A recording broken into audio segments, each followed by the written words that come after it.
You ready? No. Ladies and gentlemen, make noise for Matt Wright!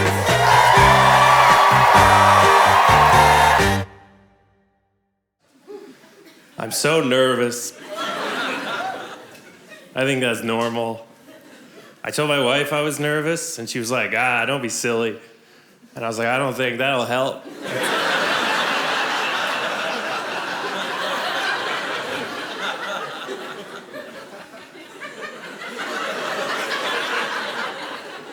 It's my whole plan.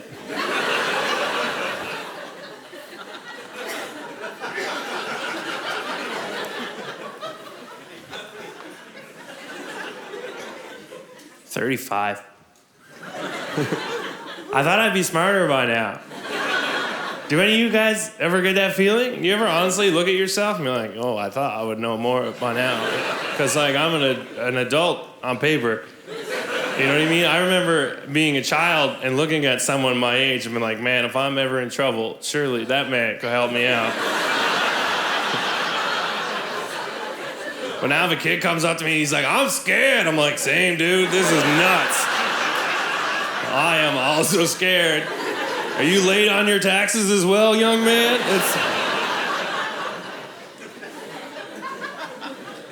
Are you also overburdened by life to the point that you just can't choose the order to do your tasks, so you get overwhelmed and you don't do your tasks?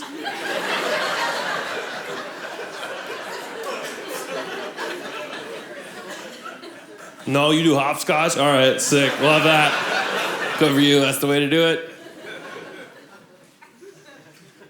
I did not always do stand-up comedy. I actually went to business school, and thanks.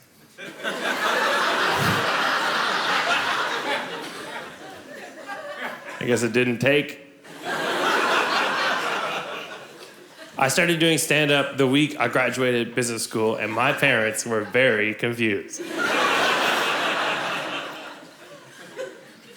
As soon as I graduated, I was like, Mom, I don't really know if I want to do any business jobs. I think I would like to do stand-up comedy. And she was like, oh, no. I think I just got very late postpartum depression.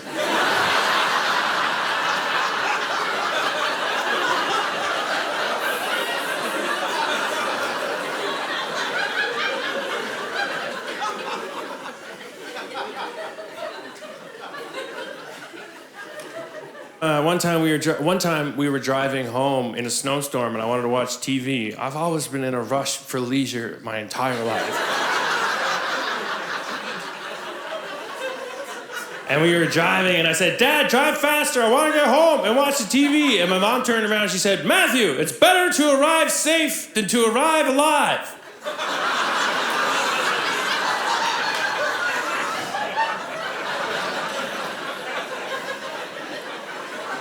Okay, interesting advice. One cool thing about my mother is that in her late 40s, she went back to university and she got her master's. I thought that was really cool. And for what it's worth, I think that's when we should go to school. Not when we're 17 and our brains aren't cooked yet. That's a wild time to make that decision, to be so horny and so stupid. And be like, pick your future now.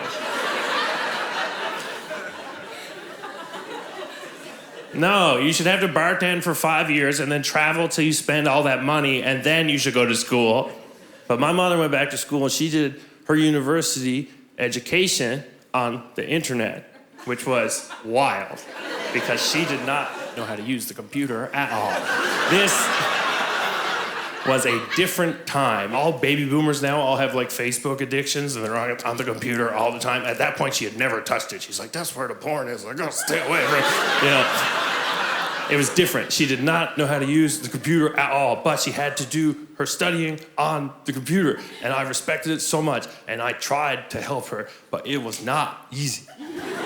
One time she woke me up in the middle of the night when she was writing a paper, and she was like, Matt, I lost half of my assignment. And I was like, oh no. She's like, can you help me get it back? And I was like, probably not.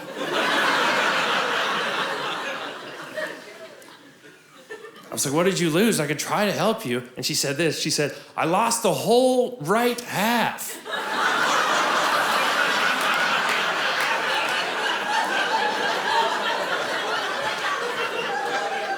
So I just reached over her shoulder like a young Bill Gates and maximized the window.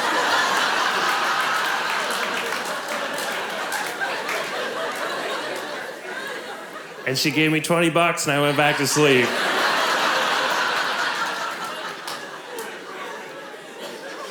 And I've been looking for a dumber way to make money ever since then. And I'm happy to report to you that I found it. I love doing comedy. I hated applying for jobs as a young person. What a humiliating thing, because you have no skills and no abilities, and you just realize that all that time you spent getting that piece of paper, and no one ever asks you to look at it. I think I could have just told people I went. It's a brutal job market out there right now, and I think it has been for quite some time, frankly. Everyone's like, this is an entry-level job, 40 years experience, come on, let's go. Applying for jobs was horrible, especially like 10 years ago, because now it's all over email. Not that long ago, it was very different. If you wanted a job somewhere, even at a bar or something, you'd have to just walk in to someone who had the job that you wanted and be like, are you almost done?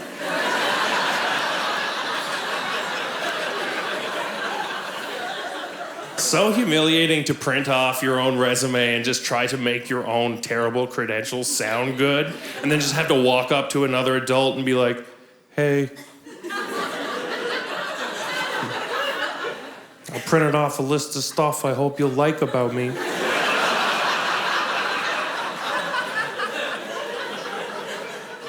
I was just hoping that, I don't know, you would pay me to be here 40 hours a week. But for some reason, I have included a list of jobs that have not worked out so far.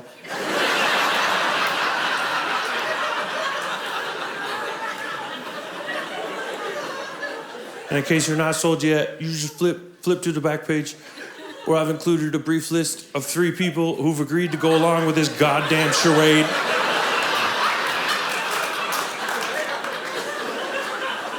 References are crazy. What do you think you're learning about someone by calling people when they choose who's talking about them? Because, like, unless you're a loser, we all know 3 people who will lie for us. You don't know anything about that person. If you want to learn something about someone, here's who you call. You call one person who they worked for in the past, a randomly selected ex, and then someone who's driven them home in a taxi later than 1 o'clock in the morning. That's how you find out. You know who my references were when I was 20? It was my roommate, and then my second roommate, and then my first roommate doing a different voice.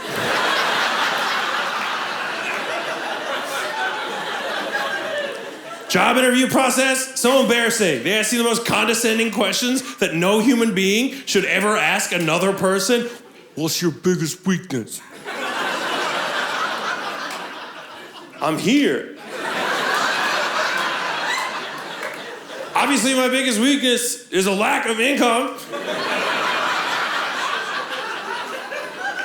Do you have any questions? Yeah, why am I more dressed up than you when you're the one making money?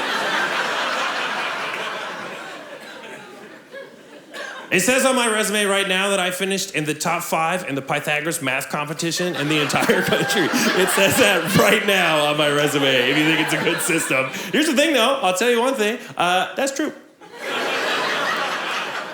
But I did that in grade 4.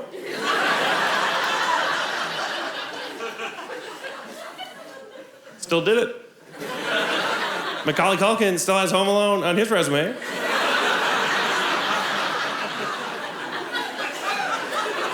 We peak young. It's not our fault. I would worry one day that, you know, someone would call me and be like, we need you to do some calculations. We're building a bridge, you know? buddy. That ain't me. Why don't you call me if you want to find out how many apples Jimmy has left in his bag? That's...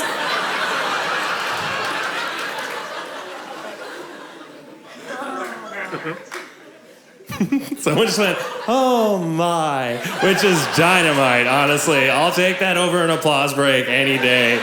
To just hear you guys slowly stop enjoying the joke, except for one person who was real tickled and just slid into her inner grandmother and threw out a, oh my, what a treat it is to have my nephew sleep over tonight.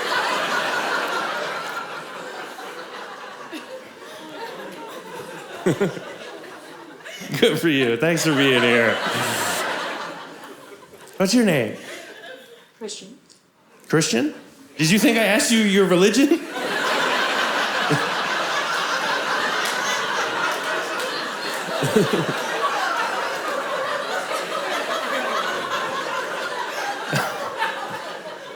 Are you religious?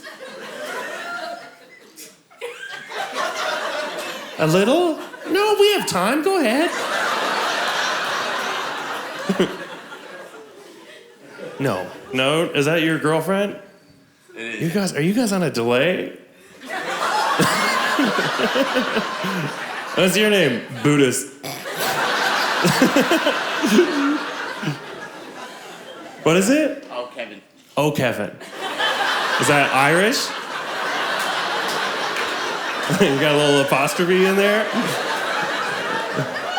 That's right. Irish man, Christian woman, that adds up.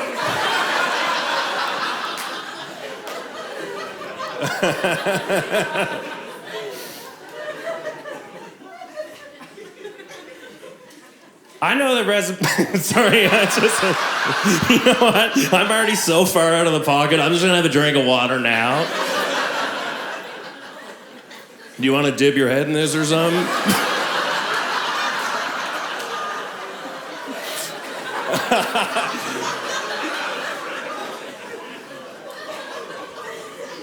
You know what's crazy? I went over there and I was like, I'll get a little drop of water, and then I was like, made that little quip, and I forgot to drink any water. So, serves me right for being such an asshole. I was thinking about that the other day, like junior high and high school, I think that's the most taxing mental part of my entire life. I can't believe it. I used to study like 5 different subjects in one day. I don't mean to be dramatic, but if you came up to me now, at this age, as an adult, and asked me to study 5 different things, I would kill you. I would rather go to prison. Do you understand? I can't even believe that I'm still the same guy, that at one point in my life, I studied 5 different subjects and then was tested on them. Because now, if I fold my laundry and go for a walk in the same day, I'm like, am I God?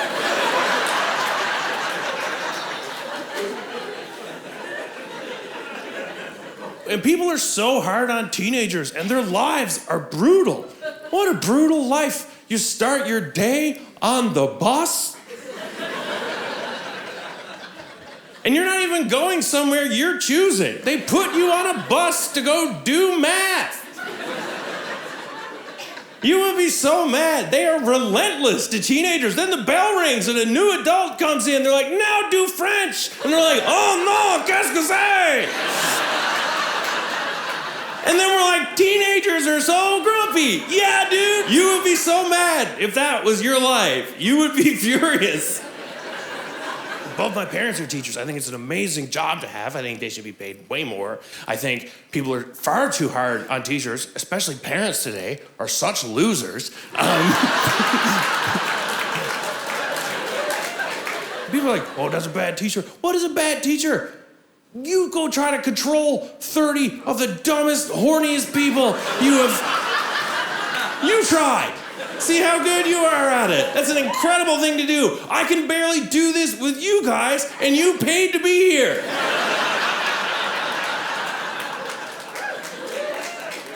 They should be paid more, man, because that's like, sometimes the people are like, oh, that's a bad teacher. It's like, what does that even mean? Like, sometimes you'll be watching the news and they'll be like, whoa, a gorilla got loose in the zoo and caused quite a bit of trouble. No one is ever like, what a terrible zookeeper. Everyone's just like, yeah, that makes sense. The gorillas shouldn't be in there.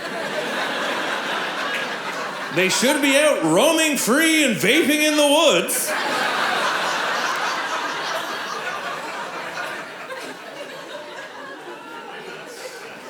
People are so mean to teachers, man. They should get paid way more. And teachers in America should get paid whatever Taylor Swift makes. They should get paid because that is the most insane job in the world right now. They have a school shooting every day. And every day. I know that we don't talk about that. We're like, ugh, but it is crazy. And their solution is like, we should give the teachers guns. And I say, that's such an American way of thinking. That whole, we gotta fight fire with fire. It's like, have you tried water?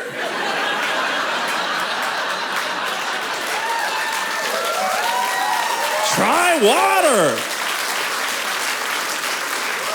You don't see a bunch of firefighters going into a burning building with a bunch of AK-47s. America! You know?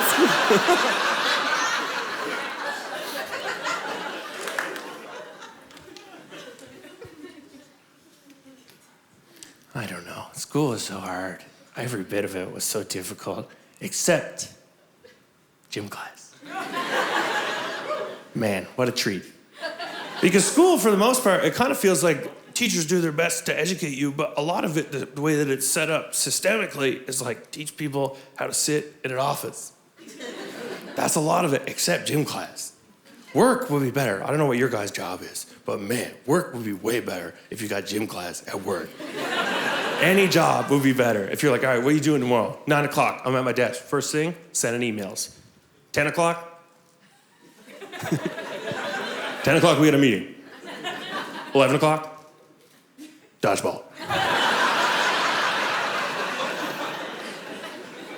I want you to light up Diane from HR.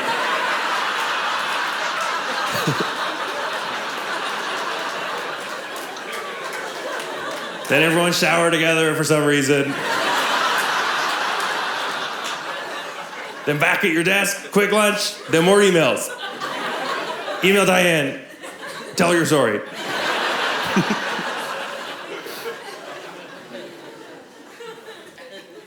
The most memorable thing I ever heard from a teacher was from a gym teacher I had. This was unbelievable. I don't think he was trying to be inspirational, but he said something to me that was so beautiful, and I think I will hold it in me, in my heart, for the rest of my life.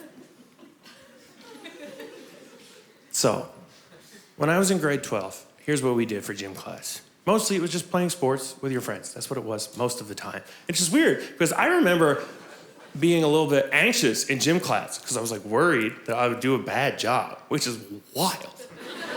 Because I was playing badminton under fluorescent lighting in Gander, Newfoundland at 2 o'clock in the afternoon. The stakes could not have been lower.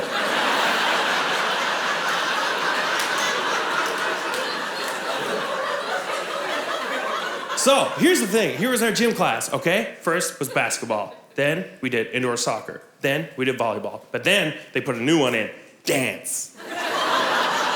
They made us all dance in the middle of the afternoon, and it was not a popular addition to the curriculum in my school, let me tell ya. My gym class had 18 guys and 2 girls. And the girls partnered up.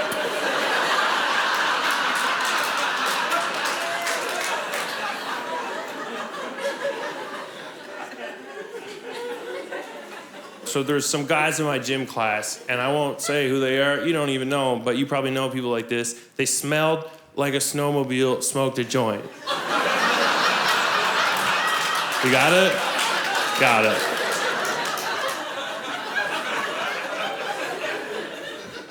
The rule is in gym class, if you do not wear your gym clothes, you are not allowed to participate, which is normally very sad. In this instance, they did not want to participate. So, not only did they not wear their gym clothes, they went to their lockers and they put on more stuff.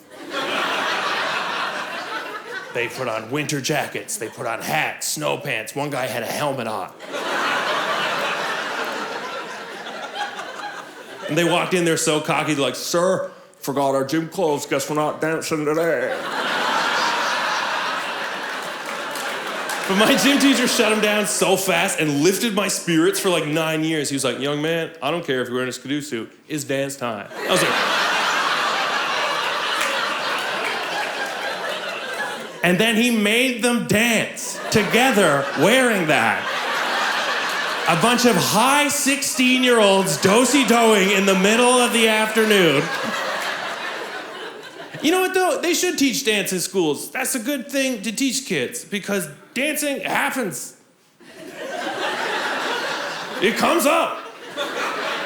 It really does. It comes up. You have to dance at bars. You have to dance at weddings. I've never been at a wedding and had a game of badminton break out, even once. I'll tell you one thing, though. I have been at a wedding that a game of badminton really would have helped. Because here's the thing. I am at a point in my life where I'm going to a wedding every single weekend. And some of them are fun. Some of them, I have notes. We're doing this a lot, and we have not gotten better at it. We're doing the same stuff that we've been doing for millions of years for no reason other than tradition. What are we doing with the bouquet toss? What are we doing? Stop it. It is so mean to single people.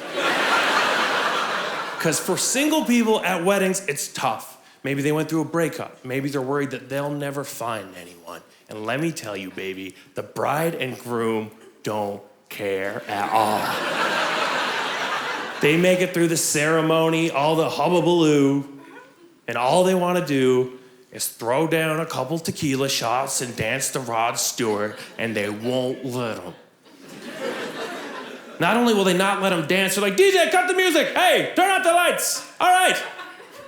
All you single losers, reveal yourselves onto the dance floor. Be alone together in front of us. Confirm you have no one. Battle over my discarded flowers to see which one of you will not be alone forever." I believe in it. I do. I got married this year, actually. I did. Thank you. It was beautiful. It was an amazing day. My wife came, which is a treat.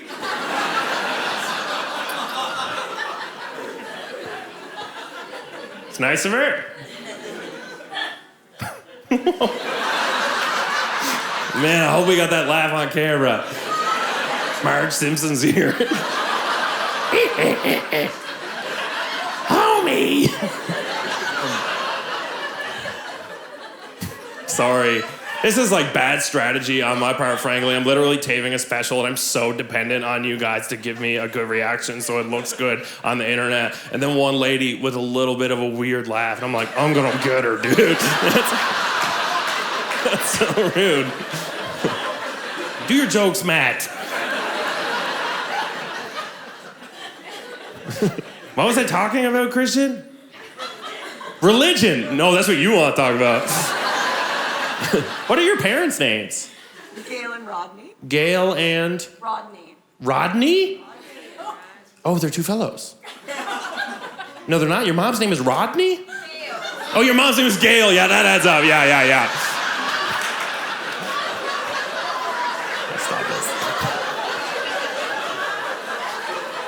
this. Sorry, I'm under a lot of stress right now. Your mom's name is Rodney?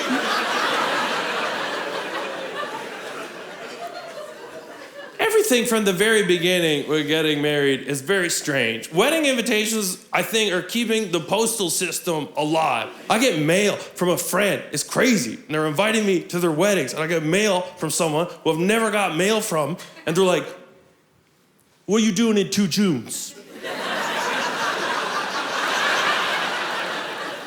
And on that day, do you want chicken?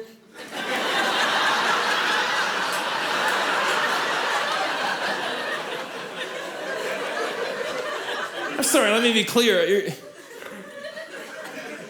Are you asking me if I want chicken in 2 years? Because sometimes I can't decide if I want to brush my teeth or wash my face first, and I don't do either, and I just collapse into bed. So, you're asking a lot of me.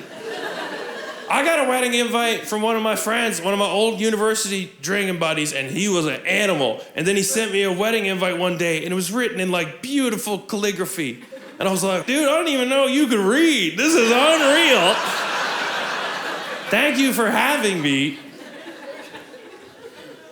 Engagement rings are very strange. And this is a little bit of an uncomfortable thing to talk about. But I think we should do it. So, things have changed. You guys, a lot of you, my wife in particular, very smart, very successful woman who makes very good money. I'm so proud of her. And I did buy her a ring, okay? I did it, okay? Don't get mad at me. I did it. I did the same thing that everyone does, which is that my wife told me exactly, or my girlfriend at the time, before I put the down payment down. That's not good. I don't want you guys to think I'm not like laying down a stance. I just want to talk about how it's weird. I did it because she's worth it. You know what I mean? 100%. Not saying she's not. I'm saying, I don't mind buying her the ring, of course, but I floated out an idea. I was like, I'll buy you this for sure. But like, what if you got me a little treat too?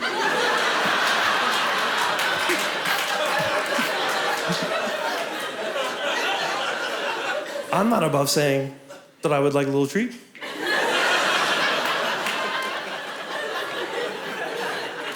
You don't have to buy me a ring. I don't really want a ring. Actually, like a ride-on lawnmower would be cool. I could roll down the aisle like I've always dreamed of since I was a young man. You know what I mean? I did the same thing that all you guys did, man. I did the same thing that everybody does, which is that I asked her what she wanted, and she told me with an unbelievable amount of specificity, and I bought exactly that, and then I gave it to her, and she was like, oh my God, I don't believe it. And it was beautiful. The thing is, though, it comes from a very antiquated time where it's like if you really loved a woman, what you would do is you would go to her dad and you'd be like, can I have her?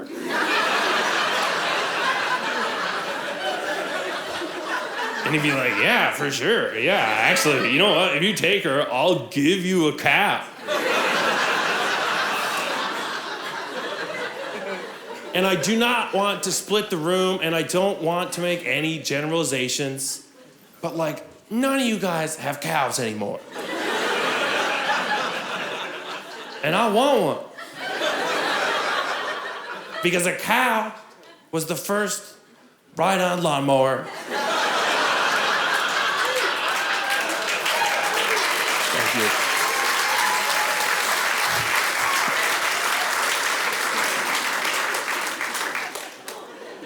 Someone told me before we got engaged, they were just like, oh, you're gonna go propose to somebody right now? Oh my God, Christian, that's your man! Where's he going? More beer, Papa. More beer? Love that for you. Imagine if he proposed to you right now. Are you guys engaged? No. She went, no. Wow, okay. Maybe get a double, buddy. Or maybe just wait at the bar. I don't know what's going on here. How long have you been together? Almost 5 years. Almost 5 years. And it's going well? But you don't want to get married. Well, someday maybe. Someday, yeah. I mean, 5 years is a weekend, right? Who knows who that guy even is? Is it a religious thing?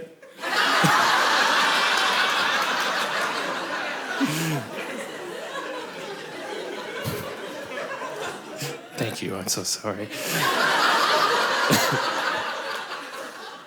I asked somebody how much money I should spend on engagement rings. And someone told me that I was supposed to spend 3 months' salary. And I was like, oh.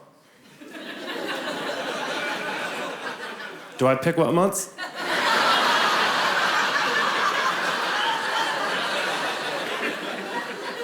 So my income fluctuates like crazy throughout the year. If you want my ring from like October to December, that's not bad.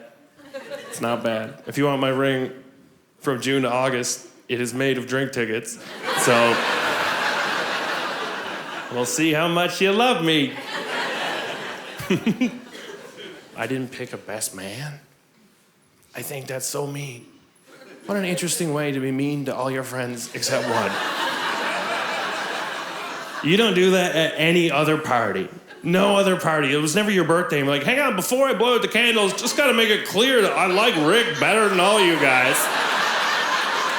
That's a wild thing that we all do. It is crazy. That you're like, oh my God, I found my wife, the woman I love. She is my favorite woman in the world. And now that I'm in the mood to rank people. Today's the day that I let my beloved family and friends know that I prefer Rick. He is the best man. Thank you for coming. He's better than you. He's better than you. He's better than you. Love Rick, the best man. He is the best man. I love Rick. He's my favorite boy in the world.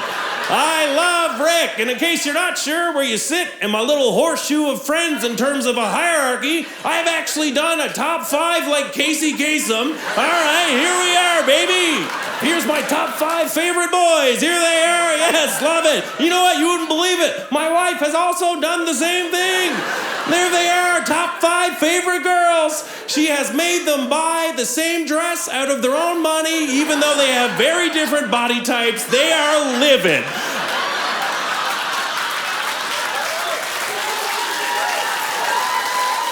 Sure.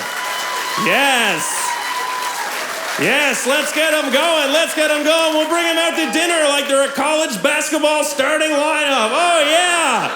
Starting at center, we got Rick. We've talked about Rick. Love Rick. He's the best guy in town. Up next, we got Alex. He is the second best man. I like him more than everyone except Rick. This is the third best man. This is the fourth best man. And this is my wife's brother.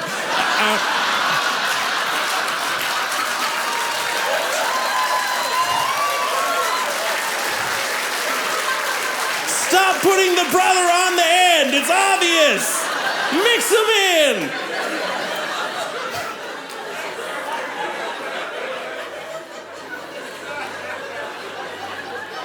We know what you're doing.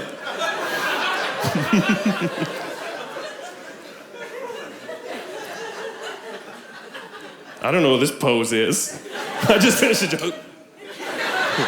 I'm in Spy Kids. Here's my other note. No more break. No more break. No more break. Stop inviting me to somewhere at 10 o'clock in the morning to a church that you don't even go to, and then making me wait around until I can go to a golf course at 7 o'clock that you don't even golf at. What are we doing? Stop that. One location, please, I beg you. What do you want me to do in the middle? I don't know, hang out with a bunch of randoms and get drunk in a hotel. Okay, thanks. What will you be doing? Oh, I'll be in a limo getting pictures with my favorite friends.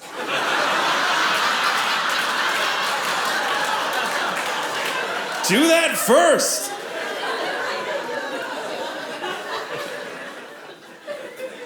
We did do one traditional thing, which we thought was important, but was actually the most uncomfortable thing I have ever done in my entire life. The first dance, we did that. We thought it would be nice. It was insane. I don't know, because every time you dance, it's like everyone doing it together and no one's looking at you, but all of a sudden you're like, watch us do it.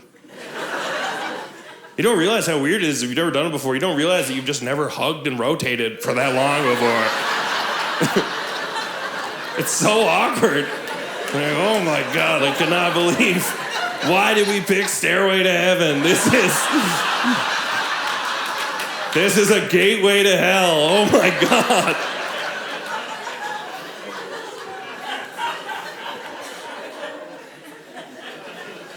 Thinking about during our first dance, the first time I ever asked her to dance, she said no. I remember. This is not what I was looking for. I remember the first time I saw her, she was like wearing like this American flag tank top, and she was gorgeous. I was like, I gotta talk to this girl. These were simpler times politically.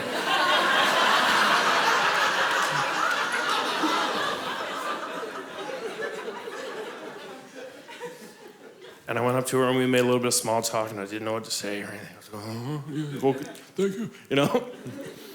And eventually I was just like, do you want to go dance? And she was like, no, man, my shoes hurt, my feet. And I was like, oh, I don't care if you're wearing a skidoo suit. It's dance time. Let's go.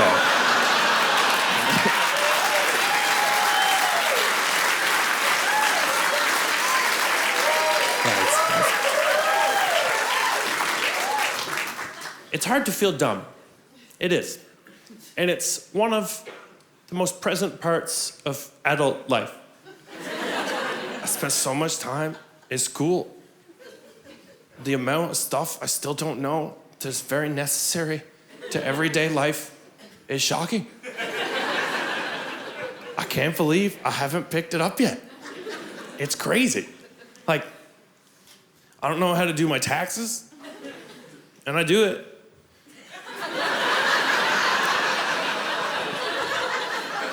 I do it every year. I think. Every year, I'm like, I think that was it. I never get that sense of me like, complete. I'm always like, hope I'm not in trouble. All right.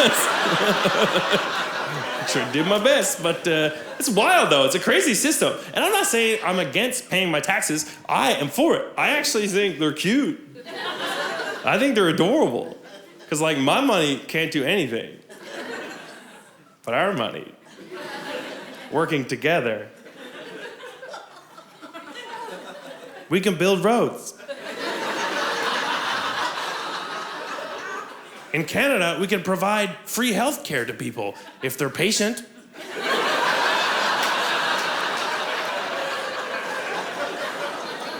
We can send the Prime Minister to a different country and dress them up like their culture.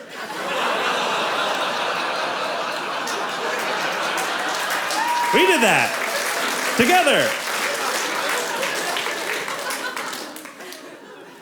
I don't mind paying it. I just wish I knew how. I hate to feel dumb. I hate feeling dumb. Every year the government calls me and they're like, you make any money this year? And I'm like, yeah. And they're like, give us some of it. And I'm like, okay, how much you want? And this is the part that makes me mad. They're like, you figure it out.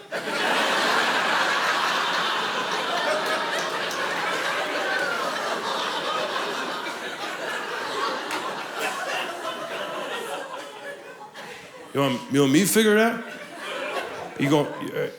Will you help me? Oh yeah, we built the worst website you've ever seen in your life.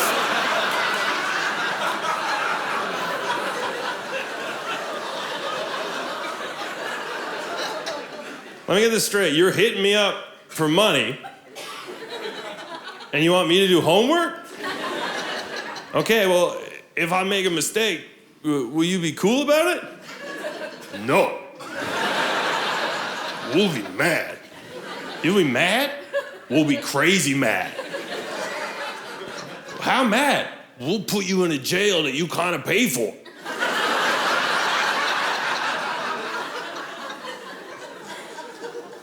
Oh, God. Okay, well, if I make a mistake, you'll tell me right away, right? No, we'll wait like 3 years.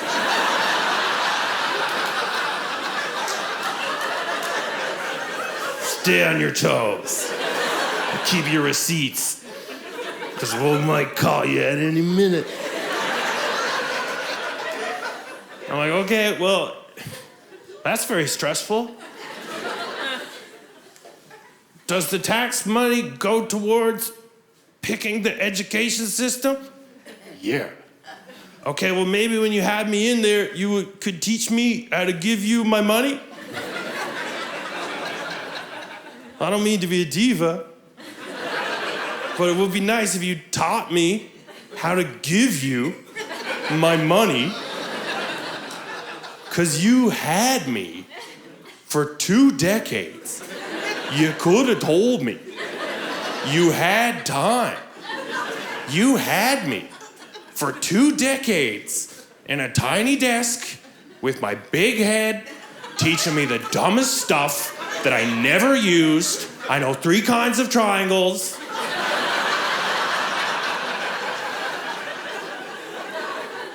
No one ever asked me. I keep waiting for someone to come up to me in a big hop, be like, young man, name the types of triangles. And I'll be like, I'm trained for this, don't worry.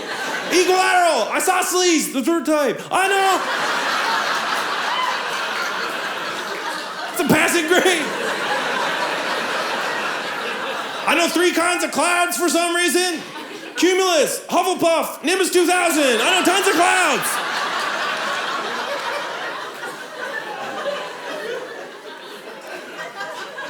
One day they came into school and they're like, hello, sir. They didn't say hello, sir. With my Rugrat shirt on. They did not say hello, sir. One day just let her die. I hate stand-up comedy.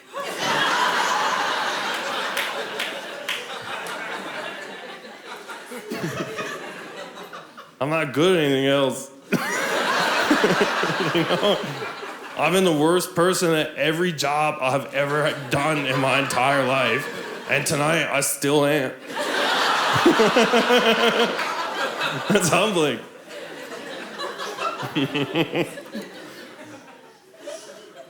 People pick what we learn at school, and I think some people are trying to change it. I think other people have good ideas for what we should be learning. Someone is in a room, a bunch of adults, be like, what do you think we should teach the children this year? And someone's like, I don't know, what about some basic life skills so they were not such a burden upon their parents? And someone's like, interesting. No, anyone else have anything? Yes, yes.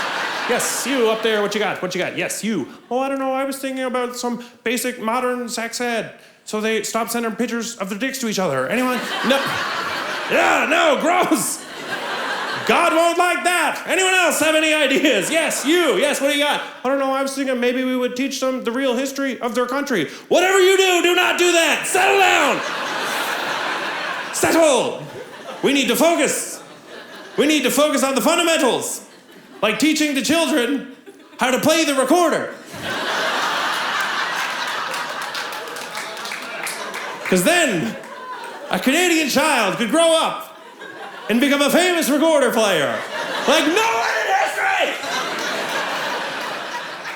I asked my friend, she's a music school teacher. I was like, why do they teach the recorder? She's like, because it's cheap. Okay, you know what's cheaper than a recorder? No recorder! Save some money, teach the children, stomp, stomp, clap. There are rhythmless white children bumbling around this country, and they need help. With Stomp, Stomp, Clap, they can do anything. They can join the Lumineers.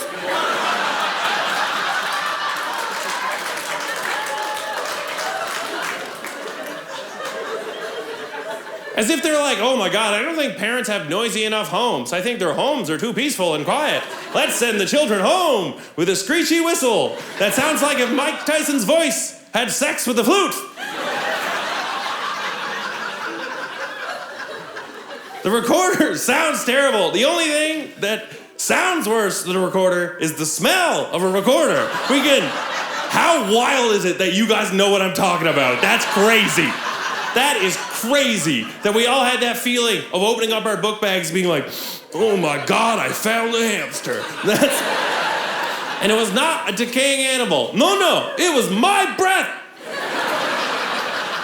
Trapped in a musical instrument. Because kids got a lot of good qualities, but good breath ain't one of them. I have never seen a kid. Kids don't even know they have breath. They're always panting in your mouth. Like they just figured out you're gonna die. At some point, they're trying to give you CPR preemptively. Right into your mouth. Their breath always smells like something they've never eaten before. Who gave Braxton a beef Wellington?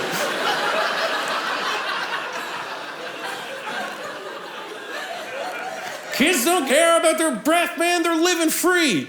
Roaming around with mustaches made of jam that have been there since last August. They don't care. I used to coach soccer. I saw a 9-year-old boy fart into his own hand and blow it like a kiss at a girl. They don't care.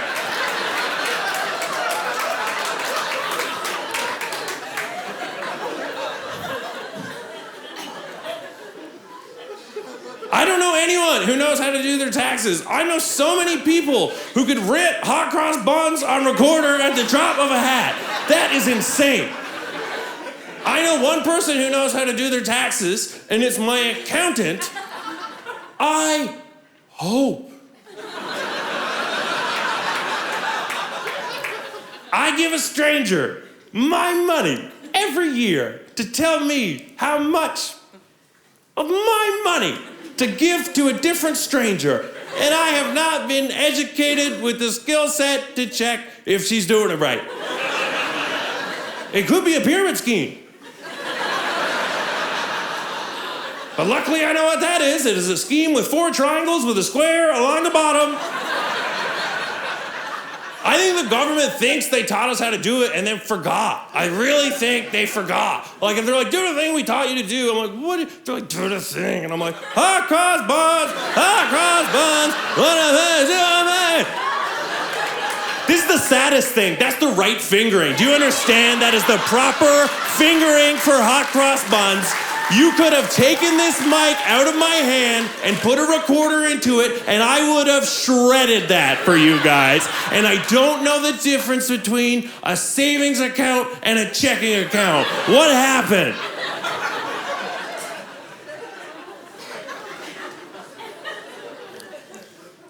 I went to business school. I had to do 3 accounting courses, and I still don't really know. I didn't do accounting in school, I did marketing because I watched Mad Men when I was 15 years old and I was like, I'd like to drink in the 50s.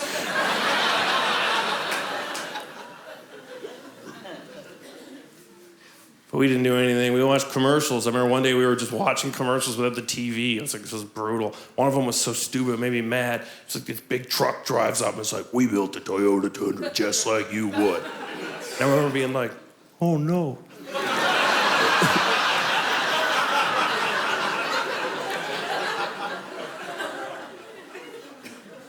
I don't know how to build a truck. That thing is gonna kill so many people, you know? And you turn on the news one day and be like, thousands are dead in a mass recall of the Toyota Tundra. Most attributing this mass failure to Matt Wright, a 35-year-old comedian who was not sure which one is the teaspoon and which one is the tablespoon.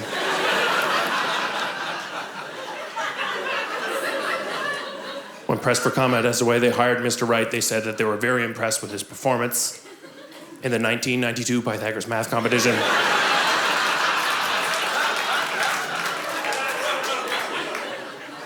And then I gotta march my guilty ass out there and be like, sir, what do you have to say for yourself? And be like, sometimes it's better to arrive safe than to arrive alive.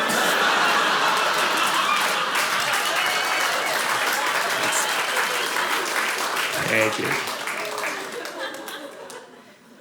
When you're in school, they give you an average. You do 7 to 10 subjects, and then they grade you on all of them, and then the average of those 7 things is how smart you are on paper.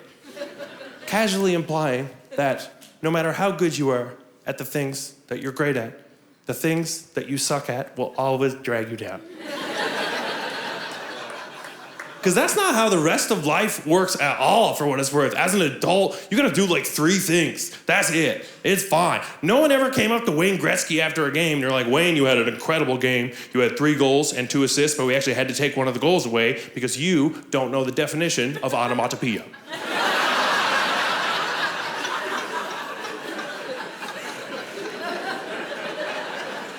If I can be real with you guys, like, let's be honest, everyone in this room is like really good at like 3 things that you can actually help your community and your family and the people around you.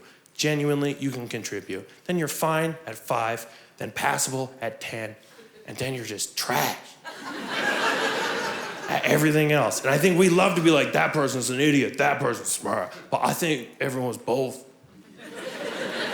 I think it has more to do with what you catch somebody doing. You guys might watch me doing stand-up comedy and be like, I think that is a borderline competent young man. But if you saw me try to parallel park my car, you'd be like, oh my God, is he okay? And here's the thing, I'm not. I'm scared. Because I learned how to parallel park when I was 17 years old, okay? 17 years old, I learned how to do that, and I grew up in a very small town. So after I did the test, I did not have to parallel park for quite some time because there was spots. And like everything that I learned when I was 17 years old, here's how I did it. Here was my little trick. I would stress learn it right before. I would complete the task in an anxiety blackout, and I would forget everything immediately after it was done. It was gone forever. Then flash forward like 15 years, I'm on a date, and I have to parallel park right in front of the restaurant we're going to. There's this giant parking space. And I'm like, surely this thing I can't do alone will be easier with the added social pressures of the situation, right? So I'm just trying desperately, just making small talk with this poor girl while I struggle around a busy street. She's like, you have any siblings or what? You know, all right, here we are. We're 10 and 2, and we are into the spot, baby. Wrong side of the road, actually. All right, here we are.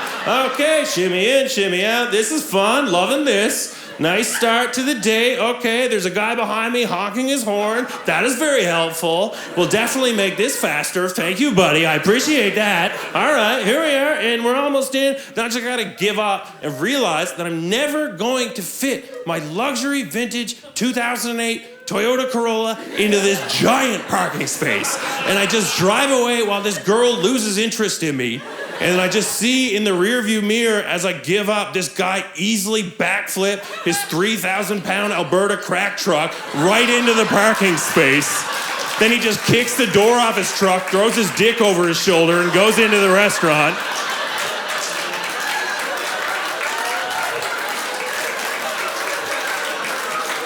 But that guy can't do jokes. Everyone is fine at 3 things. That's all you need to be. You don't need to be good at everything. No one likes people who are good at everything. Just do your 3 things and mind your own business. Some people don't like when I say this. They're like, not me, man. I'm a jack of all trades, man. I'll do it, man. I'll do it all. I mean, like, yeah, maybe. Maybe you're the exception. Or maybe self-awareness is a thing you're not so good at.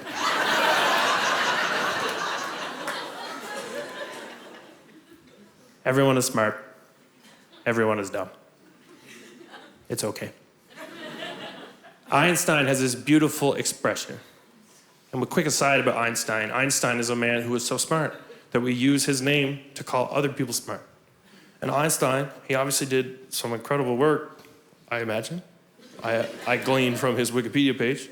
But he also banged his cousin so many times, he got divorced about it.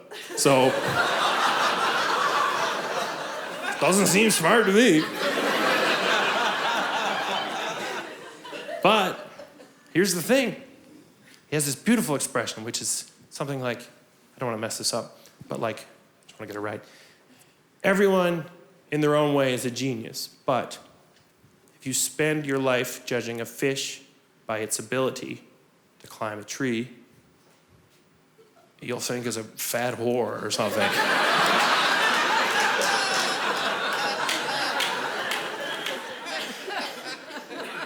We all have smart and dumb in us. The man who invented the parachute, a device that still saves lives to this day, died while testing the parachute because he forgot to include the weight of the parachute in his calculations. Guys, it was like 100 years ago. You're giving me real too soon energy right now.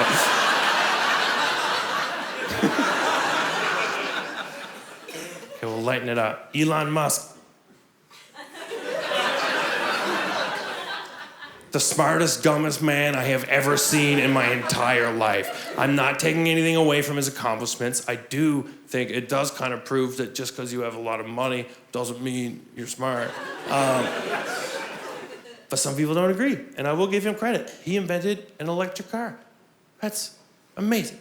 He also tweeted, I put the art in fart. That's the same guy. We contain multitudes. The same people who made Game of Thrones Season 1 also made Game of Thrones Season 8.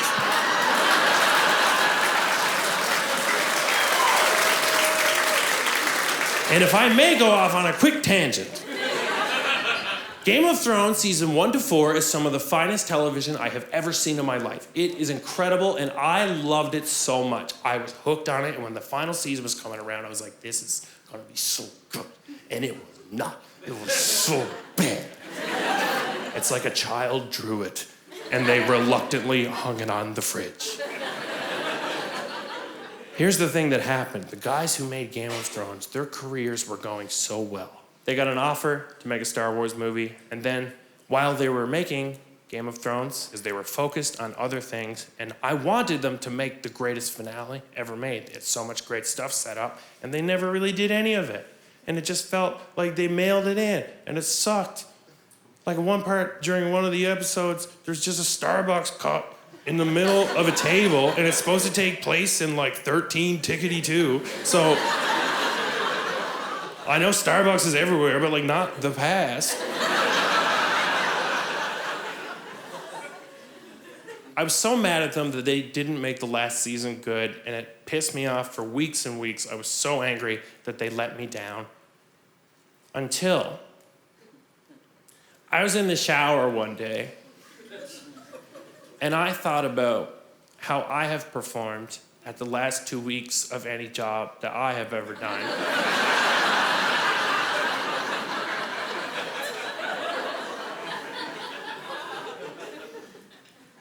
And I would have done the same thing. I would have done a worse job, actually. I think that's a good lesson. I think that we do not always appreciate it when things are going well. We just think they're gonna go good forever, but it's actually a much more likely occurrence in life that something starts good, and when everyone's excited, it's great. And then the middle, it kind of starts to fall a little bit, and at the end, it just ends abruptly and awkwardly, and it is very unsatisfying. Good night.